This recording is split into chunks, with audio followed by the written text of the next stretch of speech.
In 1966, Time magazine ran a cover story asking, "Is God dead?" The cover reflected the fact that many people had accepted the cultural narrative that God is obsolete, that as science progresses, there's less need for a God to explain the universe. It turns out, though, that the rumors of God's death were premature. In fact, perhaps the best arguments for his existence come from, of all places, science itself. Here's the story. The same year Time featured its now famous headline, the astronomer Carl Sagan announced that there were two necessary criteria for a planet to support life: the right kind of star and a planet the right distance from that star. Given the roughly octillion planets in the universe, that's one followed by 24 zeros, there should have been about septillion planets, that's one followed by 21 zeros, capable of supporting life.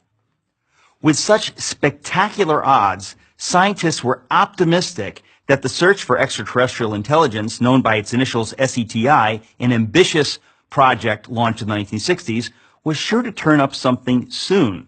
With a vast radio telescopic network, scientists listened for signals that resembled coded intelligence. But as the years passed, the silence from the universe was deafening. As of 2014, researchers have discovered precisely bupkis, nada, zilch, which is to say zero followed by an infinite number of zeros. What happened? As our knowledge of the universe increased, it became clear that there were, in fact, far more factors necessary for life, let alone intelligent life, than Sagan supposed. His two parameters grew to 10, then 20, and then 50, which meant that the number of potentially life-supporting planets decreased accordingly. The number dropped to a few thousand planets and kept on plummeting. Even SETI proponents acknowledged the problem. Peter Schenkel wrote in a 2006 piece for Skeptical Inquirer, a magazine that strongly affirms atheism, "In light of new findings and insights, we should quietly admit that the early estimates may no longer be tenable." Today, there are more than 200 known parameters necessary for a planet to support life, every single one of which must be perfectly met or the whole thing falls apart. For example, without a massive gravity-rich planet like Jupiter nearby to draw away asteroids, Earth would be more like an interstellar dartboard than the verdant orb that it is. Simply put, the odds against life in the universe are astonishing. Yet, here we are, not only existing, but talking about existing. What can account for it? Can every one of those many parameters have been perfectly met by accident? At what point is it fair to admit that it is science itself that suggests that we cannot be the result of random forces? Doesn't assuming that an intelligence created these perfect conditions in fact require far less faith than believing that a life-sustaining Earth just happened to beat the inconceivable odds?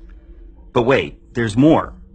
The fine-tuning necessary for life to exist on a planet is nothing compared with the fine-tuning required for the universe to exist at all.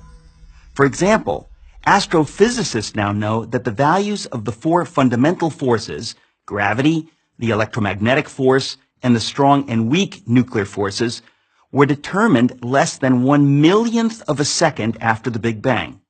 Alter any one of these four values ever so slightly, and the universe as we know it could not exist. For instance, if the ratio between the strong nuclear force and the electromagnetic force had been off by the tiniest fraction of the tiniest inconceivable fraction, then no stars could have formed at all. Multiply that single parameter by all the other necessary conditions, and the odds against the universe existing are so heart-stoppingly astronomical that the notion that it all just happened defies common sense. It would be like tossing a coin and having it come up heads 10 quintillion times in a row. I don't think so. Fred Hoyle, the astronomer who coined the term Big Bang, said that his atheism was greatly shaken by these developments. One of the world's most renowned theoretical physicists, Paul Davies, has said that the appearance of design is overwhelming. Even the late Christopher Hitchens, one of atheism's most aggressive proponents, conceded that without question the fine-tuning argument was the most powerful argument of the other side.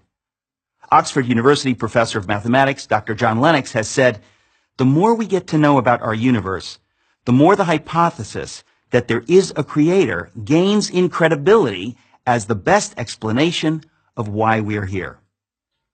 The greatest miracle of all time is the universe.